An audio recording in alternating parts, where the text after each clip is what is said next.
everyone, it's Kari here. Welcome to today's workshop. We are going to be talking all about stress resiliency versus just stress management. So I titled this workshop, Release the Weight, how to quit merely managing stress and become more resilient to it, because I feel like this is definitely an under discussed topic. You hear so many different ways to manage stress. And I'm not saying any of those are bad, but yet should we only be managing stress while just kind of putting to the side or not dealing with the things that are making us not as well equipped to deal with stress as we could be? I think it definitely should kind of be more of a both and rather than an either or situation. So that's what I want to dig into today. And as most of the workshops that I do, I'm just going to get right to it. I'm going to try to just give you the most impactful information I can. And definitely always here for questions, though. If you are joining live, hello. And if you're watching the recording, you can always message me or comment below this video if you have a question. I'd be happy to try and do my best to answer it for you.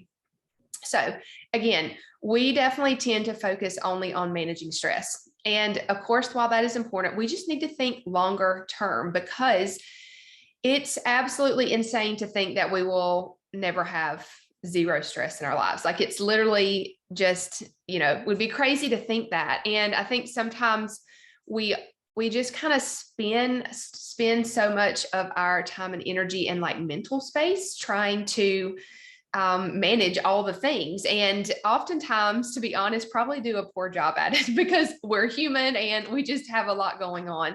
And while I'm not suggesting that we just throw that out and we don't ever try to decrease the things that we can going on, I'm thinking like outside stressors, right? We really need to be looking more so on the inside. What is actually causing our body stress from the inside, not necessarily the things, that are in our environments or in our homes or in our jobs, all of those types of things. And so I really want to kind of shift the conversation of stress management to be a both and scenario of how do we become more resilient to stress while also, of course, trying to decrease the stressors that we can in our lives. So that's the conversation that I'm going to have today. So if you're here and that sounds great to you, let's just dig right in. So I'm going to give you 4 areas to consider that a lot of people overlook when you think about looking to be more resilient to the stressors that we come in contact with. And then we're going to kind of look at each section and say, like, why does this matter? And then what can we do about it? So I'm going to give you an overview of where we're going here. And a lot of these actually intermix together. So that just kind of reinforces that all things work together. You can't really subdivide one area of your health or one area of your life. You really do have to look at it as a whole. And that's what I always try to help my clients see.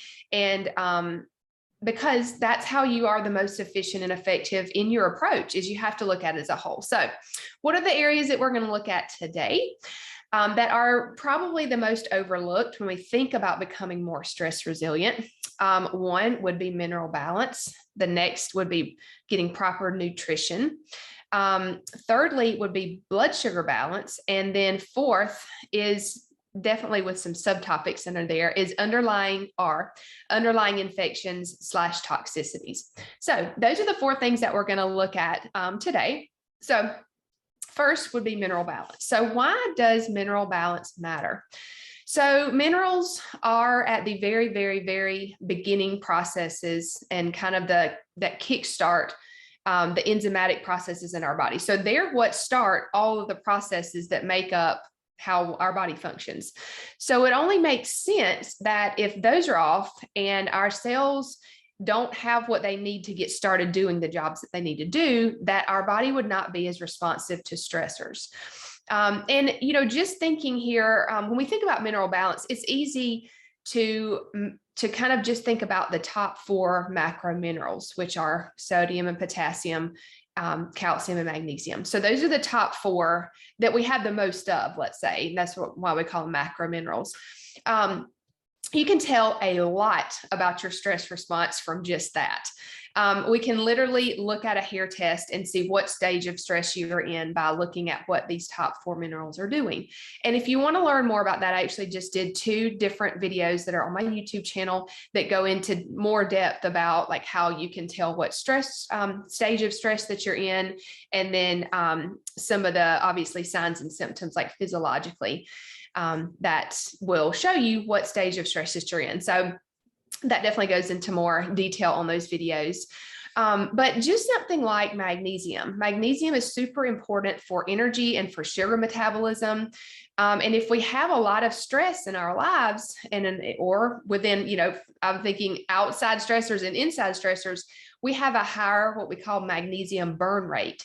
And so if you have that, your body is, if it were to show up on a hair test and it will be super high magnesium level, it doesn't mean that you actually have enough. It just means that you have a higher burn rate. So your body's actually going to need more.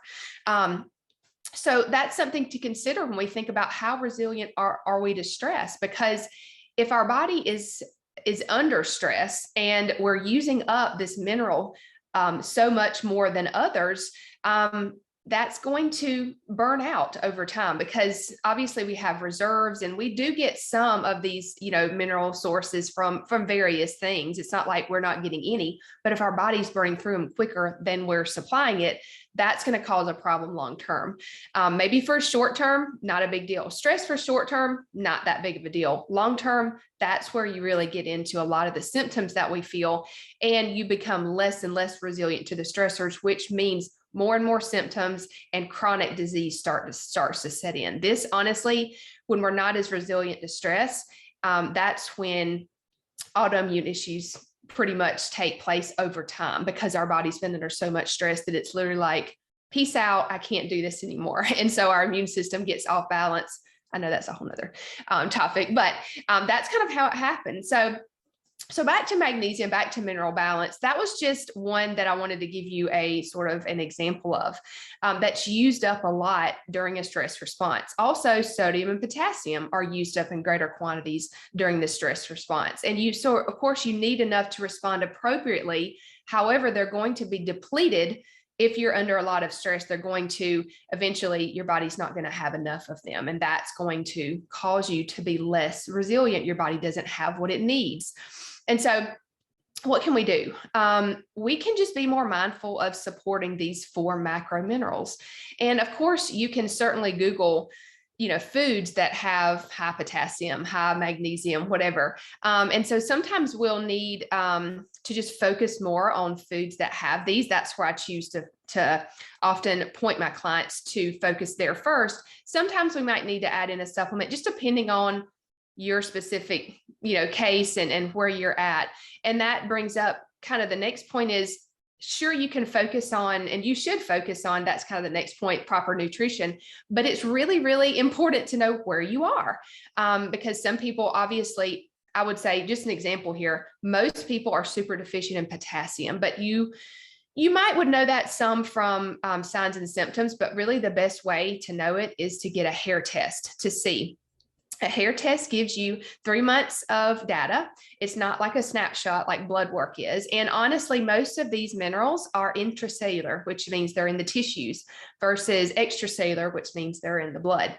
So a tissue type of test, like a hair test, is going to give you the best reading of these minerals. So knowing where they are, where you're at, can one, tell us how your body's responding to stress, what stage of stress that you're in, but it can also tell us, of course, what do you need more support in? Because if you're off on some of these minerals really bad, and especially the 4 macro minerals, it's going to affect a ton of different things and systems in your body.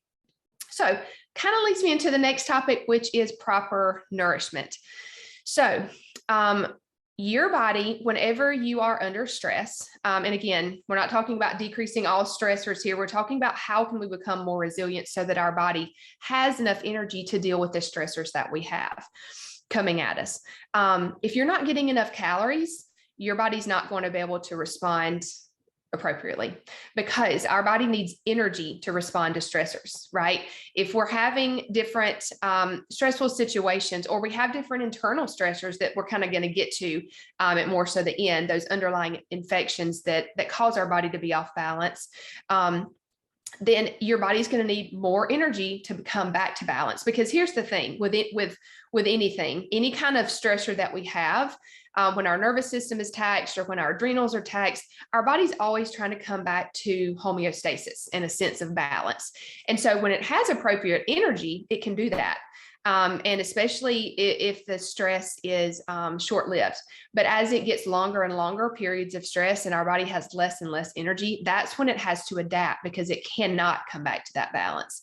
And so that's when we start seeing the symptoms that really get worse over time. And sometimes it takes a while for them to show up, because our body's really amazing and it's very resilient on its own. But after you like starve it, maybe, or you don't give it what it needs, or it's just under so much stress for so long, it's kind of like, yeah, I'm tired. I need like, it's waving its white flag, you know? So that's one thing, is to just make sure when you think about nourishing your body, are you getting enough calories? Because it might sound crazy. Like, I think we're so used to hearing we need to eat less. We need to eat less and work out more if we want to lose weight. But if our body isn't getting enough calories, it's going to maybe even hold on to weight, because again, our body is wired to survive and it needs intake in the form of food to survive, right? And so if it doesn't feel like it's getting enough, or if it's under so much stress and it needs extra energy for that, you need extra nutrients for that, and fuel and calories. And so if it's not getting enough, then it's going to hold on to whatever it gets, because it's in starvation mode. It's just like, you know, if a bear is going to hibernation, it's going to like pack on the pound so that it can go through this kind of really stressful time. It's kind of the same with our body. So that's something that's really underlooked at, I feel like, and kind of ignored, is the fact that a lot of women especially are under eating, because maybe they have gained some weight and maybe they want to lose it. And so what do? They go eating less calories and maybe working out more, which is actually putting more stress on your body. So that's definitely going to backfire over time. So that's the first thing. Also, I see a lot of restricting of different food groups and cutting out them entirely. Now, there are definitely a lot of different things I can mention here. So I'm just going to pick on carbs, because why not? I think that's one that does get restricted a lot. And when you cut them out entirely, your body is going to notice, because they have different key nutrients. Every food group has key nutrients that we need. Like, God designed the food that grows, that, you know, that He gave us to eat perfectly. And so whenever we try to like biohack the system, it just doesn't work. So you think about restricting food group, or you think about, you know, replacing whole foods with like highly processed foods, whatever it might be. I feel like we miss those nutrients that we need, the key nutrients that are in a lot of those macronutrient, you know, the top 4 macronutrients. They're in a lot of the foods that are just whole good foods that God gave us, right? But whenever we cut one of those food groups out, we really miss a lot of those key nutrients. So I'm finding that they are being replaced by foods that are not nearly as nutrient dense. And so you might find yourself like binging on different type of, whether it be sweets, or maybe even, I know nut butter is one of the things that I found when I was like really restrictive in my diet, that I just could not get enough of. And that was because I was restricting certain other nutrients and my body was like needing it. And so I think we have little signs like that. And I think it's good to listen to those, because our body always gives us signs. But that's just one scenario where the proper nutrients and nutrition that we need is missing. And so that, of course, just going back to the mineral imbalance, that's going to affect how responsive our body is whenever we are under stress. And so just what can we do about this? It kind of makes sense just to take a good look at what we're eating, and just see where you might have excluded some of these food groups, and where you could just have a better relationship with food. I know that so often in the holistic health world, we have, and I'm definitely guilty of this, and I've done a lot of unlearning in the last 6 months, especially, is that, we've deemed certain food groups as bad. And so we have kind of put people into this little box over here, and they have a very, very restricted diet, and that in itself can be stressful, and oftentimes does go with the under eating as far as getting enough calories. So that's just something that you might want to look at. And I think it's just all about nourishing your body well, not perfection. Nobody's perfect. But it's also about listening to your body and what it's asking for, versus I have to stick to this strict diet because X food has been labeled bad. That honestly does so much for your mental space that really isn't good. And so just not going to go into too much detail about that, but I just want you to think about it.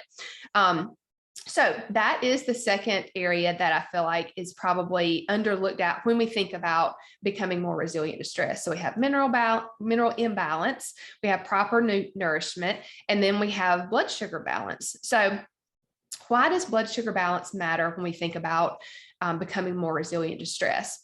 So I'm going to get into a few things in a minute, but I just want to make sure you understand something. So when our body is under stress, it produces cortisol and adrenaline, other hormones, but cortisol is the main one. And cortisol is a glucocorticoid type of stress hormone. And so it mimics blood sugar in our body, right? It mimics glucose. And obviously, whenever we are under stress, we need energy to then run away from the tiger or the bear, right? That's what our body is thinking that we need. And so it's going to produce cortisol so that it increases our blood sugar because we need energy. That's what our body runs off of sugar. Our cells need that. And so whenever we're under constant stress, that kind of gets burned out over time. And so whenever we're constantly feeling like we need this shot of adrenaline or cortisol to get our blood sugar up, and over time that kind of isn't there anymore, our blood sugar can be extremely hard to balance. And so that's just something that goes along with chronic stress that can really get out of balance for people and can cause a lot of issues. And so why does this matter as far as stress resiliency goes? This kind of goes back a little bit to minerals. And so I wanted to look into that and kind of piece these together a little bit. So for instance, calcium is very important to our nervous system so that we can maintain this nervous system balance rather than it being so excitatory or so non-excitatory, I guess you could say, right? Your nervous system, either maybe you just feel like you have to be doing something all the time, or maybe you're just burnt out with your nervous system and you're like, I cannot even get off the couch. Like I feel like I need a nap all the time. That kind of just depends on where you're at in the stress response, and how long you've had this stressor going on. But calcium is really important, like I said, for our nervous system to be able to respond appropriately, but we also need it for insulin resistance. And so that coupled with magnesium is really an important balance, an important piece to balancing your blood sugar. So if you were to run a hair test and it was high on there, you're not going to have as much energy and you're not going to be as responsive cellularly to stress. And so again, we're trying to see how can we become more stress resilient. This is getting down to the nitty gritty, but honestly, this is where a lot of these issues come from. And sometimes they're blamed on other things. So that's kind of why I'm going and digging in like microscopically here. But the calcium and magnesium ratio is often called the blood sugar ratio. And when people have this disproportionate ratio of calcium and magnesium, they have a really hard time of keeping their blood sugar stable. And there's a lot of different signs and symptoms with that, but you could think about irritability and being hangry and maybe even not getting really proper rest at night. Just being on edge a lot of the times is maybe a key indicator that your blood sugar is not stable. Sodium also has an impact on blood sugar, and it's important for insulin response. Basically, whenever our body produces insulin, our cells uptake it. And so we want our cells to be sensitive to the insulin. And so if we're low on sodium, we might be secreting this insulin, but our cells can't take it up and use it. So that's really important to think about sodium and what it has, what part it plays in that. And then lastly is potassium. So it regulates blood pressure and fluid balance, but it also makes our cells sensitive to glucose and thyroid hormones, which potassium, as I might have mentioned already, it's one of the most commonly depleted minerals that there is. Which interestingly enough, a lot of times whenever we do cut out carbs, a lot of the carbs have potassium in them. So you just think about that's what I'm saying here. If you're decreasing your intake of the whole macronutrient, you're most often missing out on a lot of these key nutrients. So if you think about, you need it for thyroid hormones, you need it for glucose to work properly. That's kind of a big deal when we think about how responsive our body is to stress. Potassium is also important for converting glucose to glycogen, which is converting it to the active form so that our body can use it. So sometimes it could be that you're getting the nutrients in your diet, but they're not actually getting into the cell where they are needed to work. I see that often because whenever we're depleted in some of these minerals, maybe because of stress that has been going on for a while, we might be eating good things, but they're not getting used. I see that a lot. So what can we do? Again, we can look to balance these macro minerals, just eating balanced meals and snacks. So like a protein, a carbohydrate, and a fat for optimal absorption and for optimal blood sugar balance. That's really important.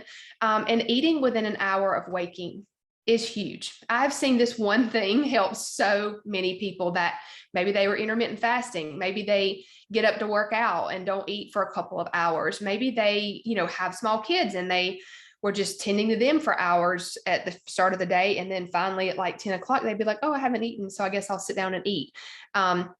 Whatever the case might be, there's a ton of that going on. And whenever they started eating within an hour of waking, so that just really brief here, just to give you a little synopsis of what happens if you don't eat within an hour of waking. Your body needs that glucose to run off of. And so within about 30 to 60 minutes after you wake, your body needs more energy. And so your blood sugar needs to go up some.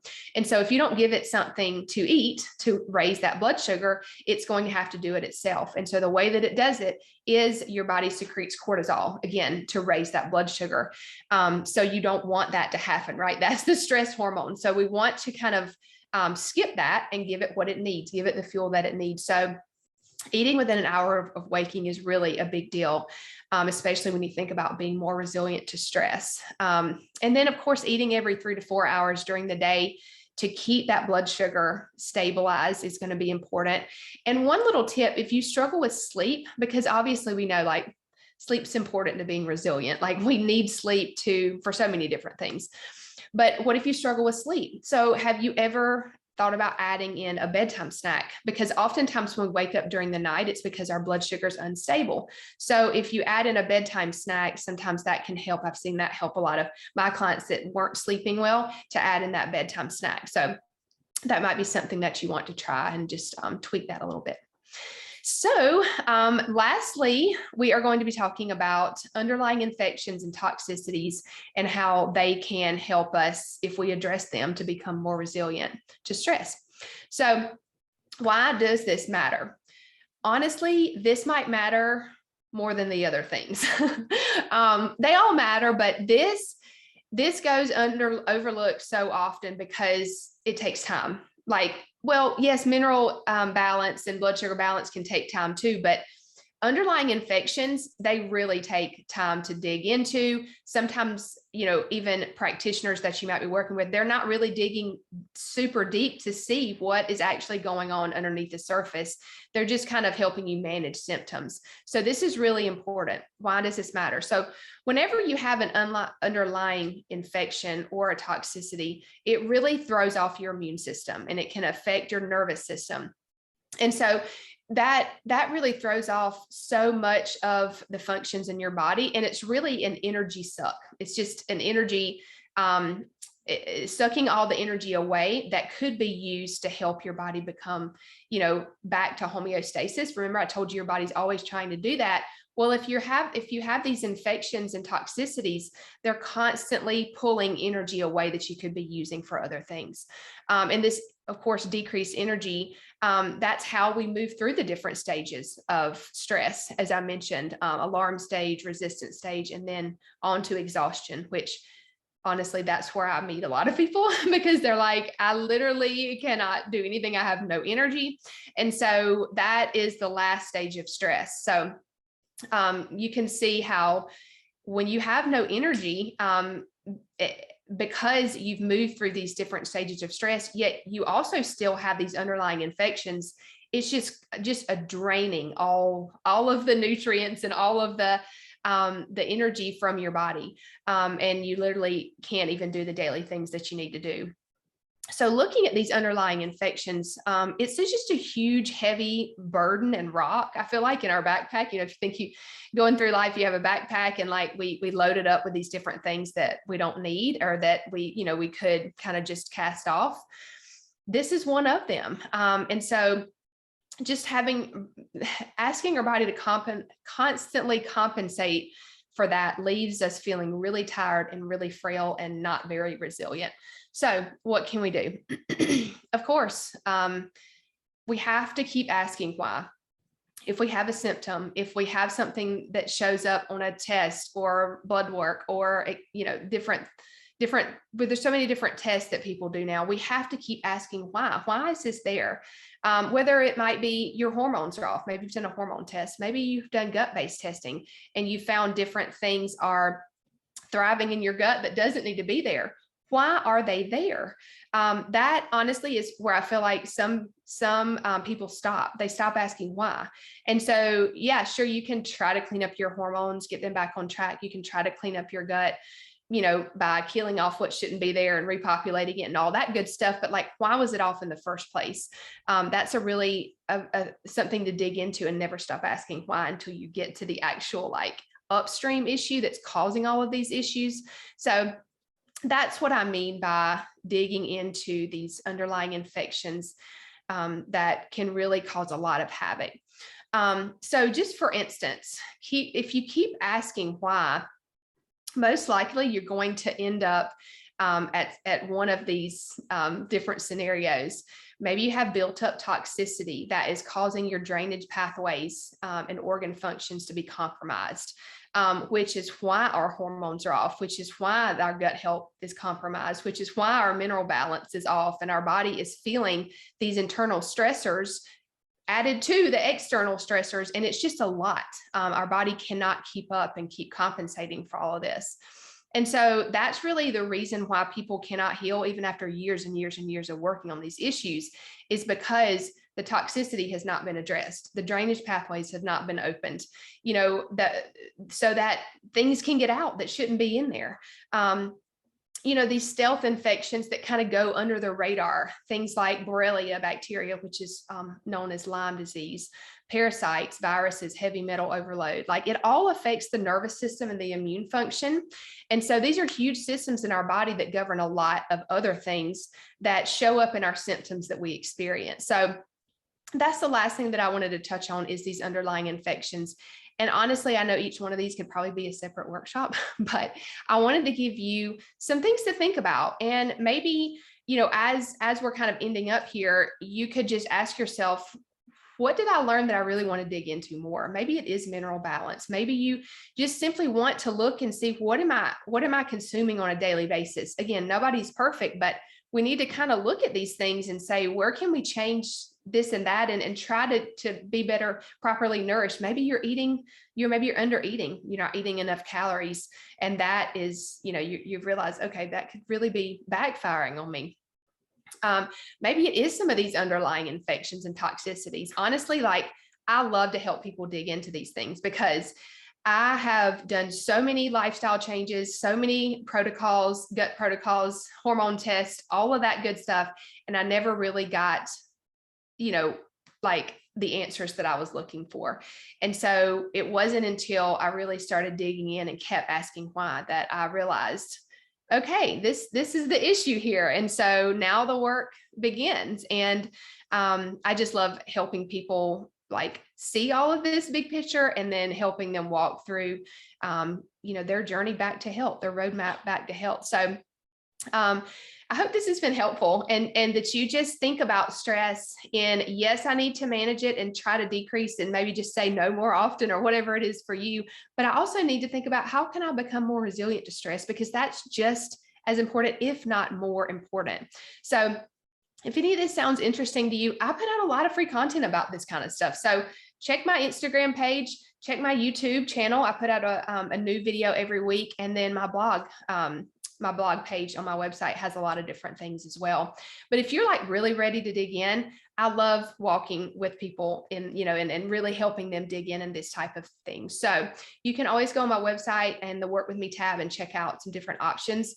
I actually, at the time of this recording, am opening up my renewed program, if that sounds something that will be interesting to you.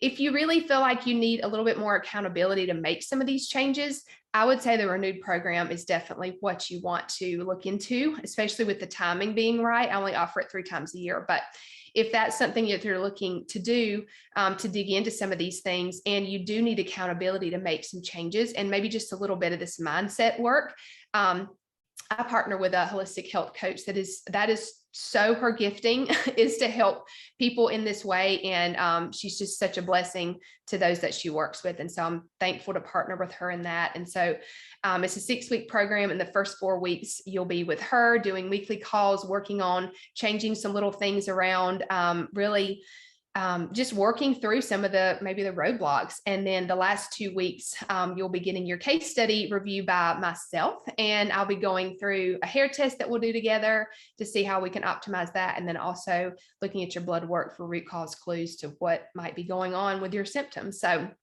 that sounds good. Reach out to me if you have any questions. You can always go to my website and check all of those things out. But thank you for joining me. I just love showing up and giving you guys some things to think about, some education around these topics. And yeah, let me know if you have a different topic that you'd love for me to cover. I do workshops every month. And so I will see you around. Give me a shout out. If this has been helpful to you, I would love for you to share it on your stories or with somebody that you think would benefit from this. So I'll see you guys on the next one. Bye, everyone.